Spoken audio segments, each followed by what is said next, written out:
Star of stage and screen Craig McLachlan has been up to a bit of mischief. So we've gone to Tom Croydon. That's right, the man from Blue Heelers that we saw on our screens for 12 years, John Wood, to find out all about it on a Legends of Bevo exclusive. And I thought, oh God, this guy's a whacker, and had an amazing reputation of being a bit of a dickhead. Hi, I'm John Wood, Gold Logie winner, star of stage and small screen, not so much the big screen. And I'm very happy to be here today talking to Bevo on his show, Legends with Bevo. Welcome to Legends with Bevo, thanks to Anytime Fitness Glenelg. John Wood, great to have you on Legends with Bevo for a chat. How are you going over there in Victoria at the moment? Other than writing this wonderful book, what have you been doing to keep yourself busy? Working in the garden, that's mainly what I've been doing. I haven't done anything at all since the David Williamson play crashed and burned due to COVID back before Easter. So it's been a long time between drinks. Yeah, I can just imagine. A lot of people have been saying the same thing. Their gardening has been something they've been doing a lot of, and it's interesting hearing people's different hobbies and things that you find yourself doing during lockdown. Well, it's like a jungle out there. So I've had to, it's not something I've wanted to be doing as a hobby, but it's just bloody hard work. Yeah. A few years ago, about 10 or 12 years ago, my brother talked me into planting half an acre of grapes out there, and that's just another rod for your back. Let's talk about your book, How I Claw My Way to the Middle. I've just got this up on the screen right now. Hey, I wanted to ask you as well, because I feel as though you're selling yourself short. You're one of Australia's finest actors and well-known around Australia and around the world for what you've done with Blue Heelers, obviously Rafferty Rules and on stage as well. In the name of the book is How I Claw My Way to the Middle, but the middle, I reckon you're selling yourself short. You should definitely be right up there with the best. Why couldn't it be I claw my way to the top? Well, thanks for saying so. I don't know. I'm not convinced that there is a top in the Australian industry. The reason I called it that was because I just thought it was a funny name, and there's something nicely ironic about it. But it also, I think, sums up my career in many ways. I don't feel like, I'm fairly well known in the industry, and I picked up my granddaughter the other day from school, and one of her classmates' mothers went nuts. And my granddaughter, when we were getting into the car, said, "How famous are you?" And I thought, well, I said pretty famous, I guess, but certainly amongst primary school mothers, I guess. But I sort of, I feel like if I'd wanted to get to the top, really to the top, I should have gone overseas. I should have gone to the UK, but I have no desire to go to Hollywood. It sounds like a horrible place. Although it does pay well, that'd be nice. But I've never had any desire to go overseas and work. I've always believed, I grew up in Croydon, which is about 20 k's to my right, and I went to Ringwood Tech and Ringwood High School, and I always thought that if I had anything to say as an actor, it was to those suburban people, the urban Australians that I went to school with. And, I don't know that going to London and becoming famous and speaking with a Pommy accent is really what appeals to suburban Australia. So, you know, like I have no real regrets about not having done it, but you know, it has occurred to me lately that maybe I should have had a go, because I've done, you know, in Australia, I've done most of the first productions that were originally done in London by Albert Finney, and I, you know, maybe it would have been a good idea to go and have a go to test myself against the people who are purportedly the best. But anyway, look, you know, didn't happen. And, you've got a lot to be proud about anyway.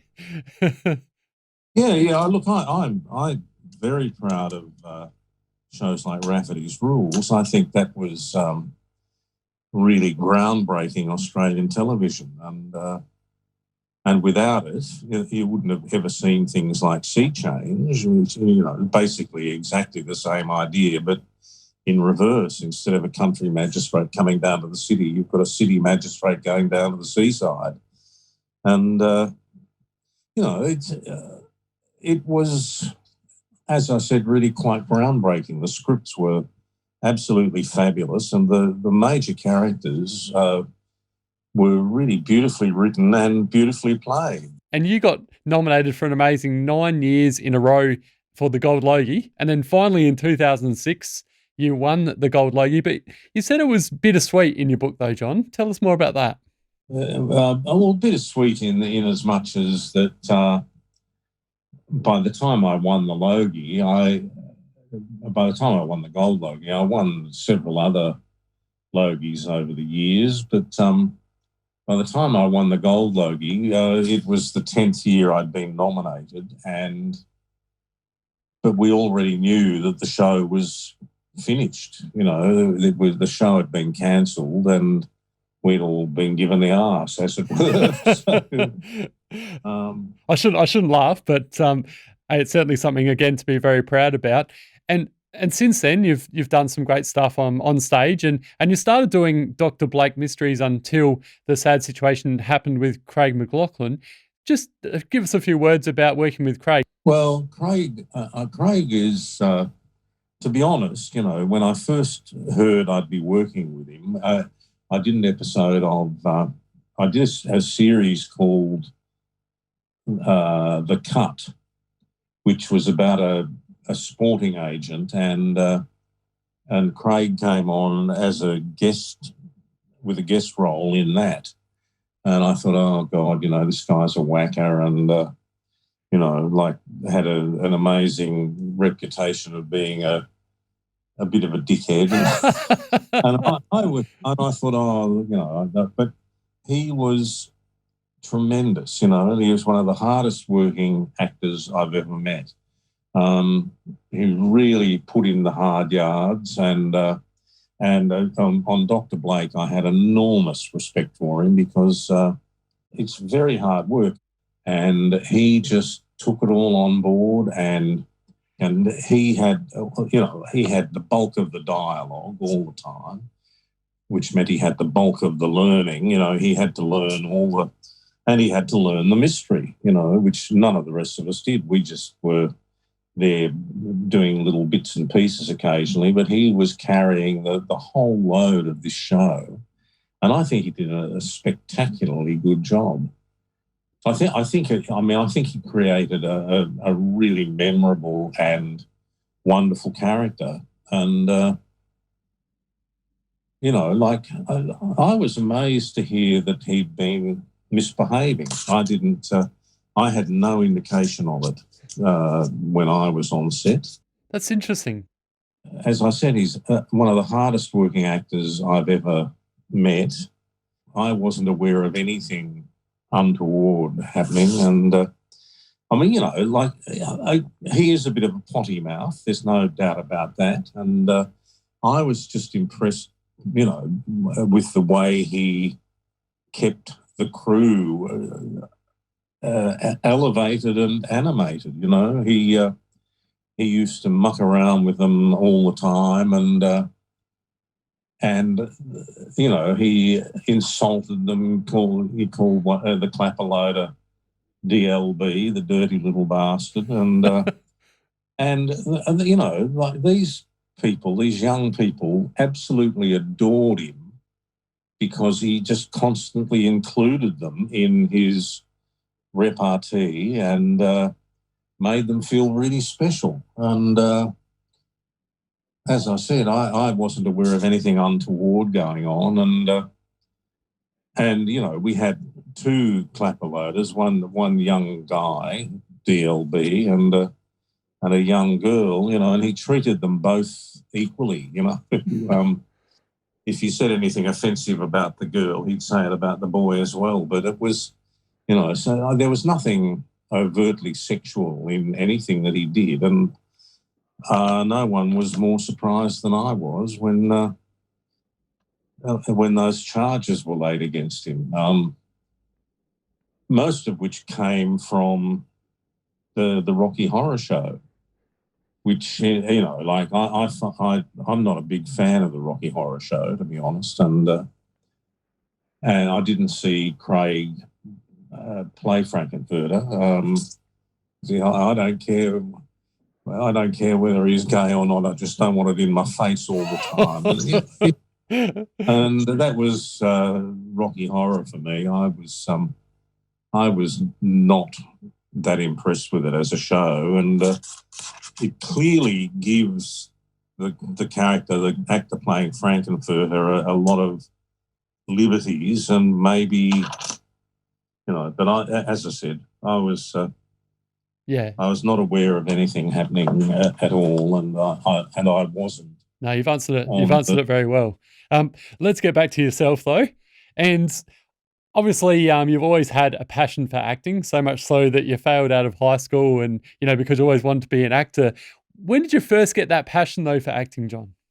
I guess it must have been about second form, when, you know, up until then I was very good at my schoolwork, and I was the top of Form 2B. And then I, for some reason, got interested in acting, and once that happened, I was just totally lost to proper schoolwork. I was only ever interested in working in the theatre after that, and my whole career in television, which has been notable, as you pointed out, and very successful, was purely accidental. I never had any desire to work on television. I always wanted to work on stage, but funnily enough, the first job I ever had, first paid job I ever had as a professional actor, was on a TV show called Barrier Reef, and I'd just graduated from NIDA, the National Institute of Dramatic Art, and I was waiting to start work at the Old Tope Theatre, which was the equivalent of the Melbourne Theatre Company or the Sydney Theatre Company at the time, and I'd just finished my diploma of acting and was waiting to start there when I got offered a job on Barrier Reef, which was made by the same company who made Skippy the Bush Kangaroo. Oh. And then spent 10 days on the beautiful Whitsunday Passage on a sailing ship, which was, you know, a great way to start. What a way to start. Yeah, you couldn't get much better than that. Yeah, and I thought, gosh, if the business is like this, what a great time I'm going to have. But of course, it never happened again. And you also had an interesting childhood, and you had some rather interesting jobs as well, John, obviously to pay the bills, and one of those being working as a clerk for the Victorian Railways, where you actually had to carry a gun with you when you were doing your job. Tell us more about that. Only occasionally. Yeah. I was working at a place called the Dining Car Depot, which is where they service the interstate trains, you know. I had to do the pays once a week, but the money used to then come down from Spencer Street, and this automatic revolver would arrive with the pays in a calico bag, and I had to carry this calico bag back to head office, and I would carry it, this calico bag with a revolver. Well, it wasn't a revolver; it was an automatic pistol. But and we were never given any lessons in how to use it. We were just given this gun in case anybody came and tried to rob us while we were doing the pays. And then I would carry the gun in a calico bag back to Spencer Street headquarters.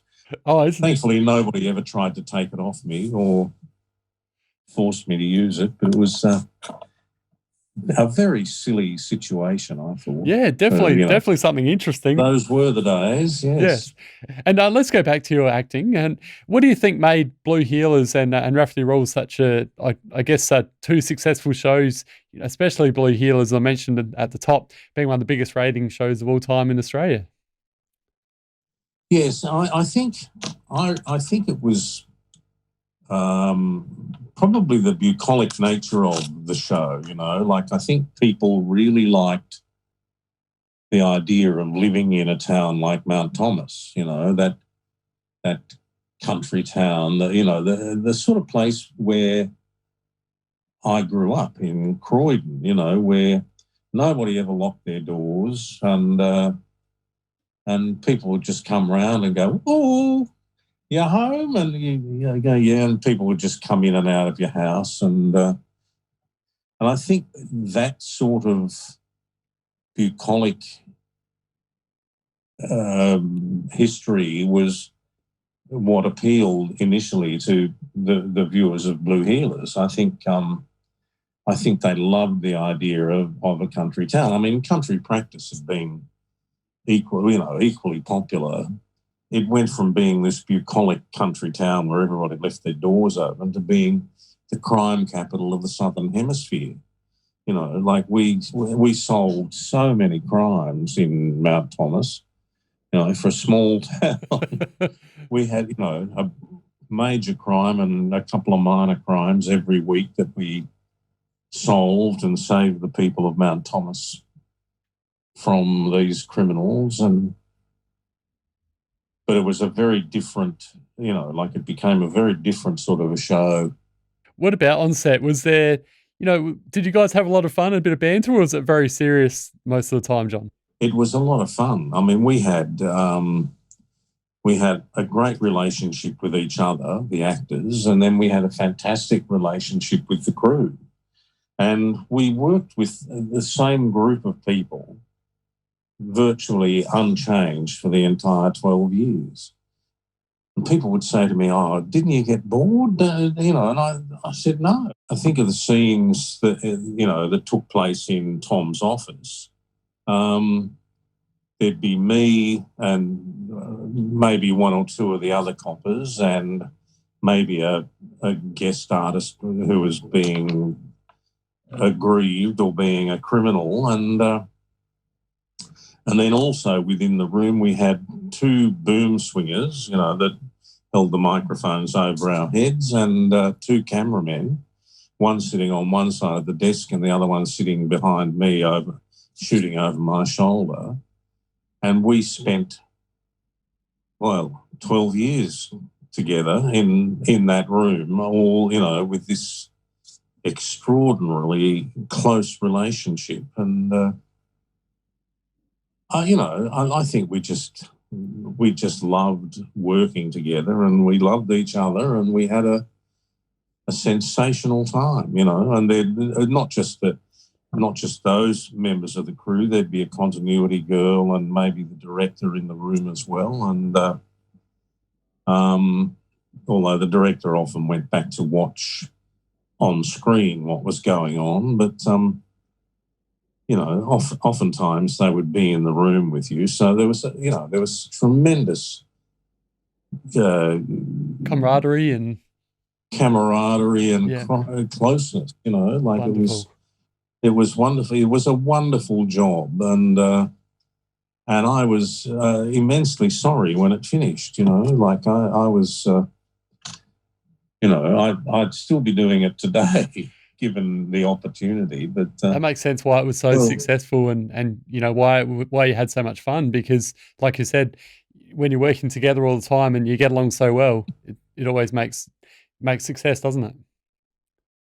Well, not necessarily, but it did in that instance, and the friendships. Like I did a Zoom meeting with Geelong Arts Centre a couple of weeks ago, and William McInnes was on the show, and Francis Greenslade, and Francis had been in Blue Heelers as a guest artist 5 times, I think he said, and Bill, of course, had been there right from the start for the first 6 years, and I'd just forgotten how well we knew each other and how close we were. And that Zoom meeting was just absolutely wonderful. Bill, of course, had 2 children while we were doing the show, while he was on the show. And his son, who was born while we were doing the show, is now 29. Wow. I can't, Stella, I think, is 23. Hasn't time just flown? Oh, it's amazing, And Lisa, of course, was the same age as my eldest daughter, and having her in the show was like working with my own daughter. It was a wonderful relationship, and I mean, and she's such a great girl and a terrific actor, And William, of course, I think is one of the best actors I've ever come across. He's incredibly funny man, and I remember very early in our time together, he would tell stories about his family, and I said, Bill, you've got to write all this down. This is some of the funniest stuff I've ever heard. And he, of course, has become a great writer over the last 10 years, and has written many of the stories that I've read in those books were stories that he told me when we were first together. And he's a great writer and a great raconteur, and but such a fantastic actor, and he's almost as dismissive of his talent as I was. My father once said to me when I was very young, I don't know what you want to do that acting for. It's a bloody sissy sport. And I said, well, I don't think so. But I think Bill's father was pretty similar. And I think Bill took it on board more than I did. And I think he actually, sometimes he would do things and you could tell that he wasn't quite in the moment. He was, he could see himself looking like a dork because his father had said, something similar to what my father had said, acting's not a real job. Well, both of you have proved them wrong pretty well, I think, there. Yeah. Hey, before I let you go, I want to tell you an interesting story. So Rory Noak, who does a wonderful job of filming and editing my videos here at PodBooth in Adelaide, his uncle, I should say, drew you in the Archibald Prize back in the day, John. Can you believe it? What a small world. Oh, yes. That painting, believe it or not, there's a lovely actress named Anne Wood who lives in Preston, and I did a show with her. I went to visit her one day in Preston, and she said, "Your picture's on the wall of my lawyer." I went with her to have a look, and it was the painting by John Laurie. Amazing.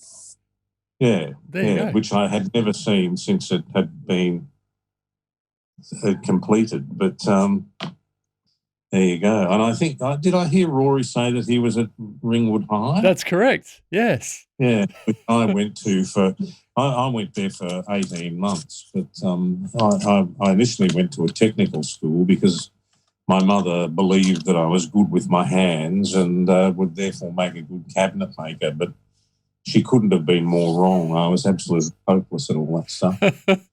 I must say, John, this has been an absolute pleasure having you today on Legends with Bevo. Don't forget to buy this great book, How I Claw My Way to the Middle, and hopefully we'll get to meet you one of these days if you come to Adelaide and do one of your book signings, John. Well, I hope so. I hope I'll be over there again with a show called Senior Moments later in the year, next year. But I think we're coming over with the monologue series that Max and Jean and I are doing. And so hopefully I can do some signings, and hopefully people will come along and see the show. Most definitely. And just to any producers out there, I'm available.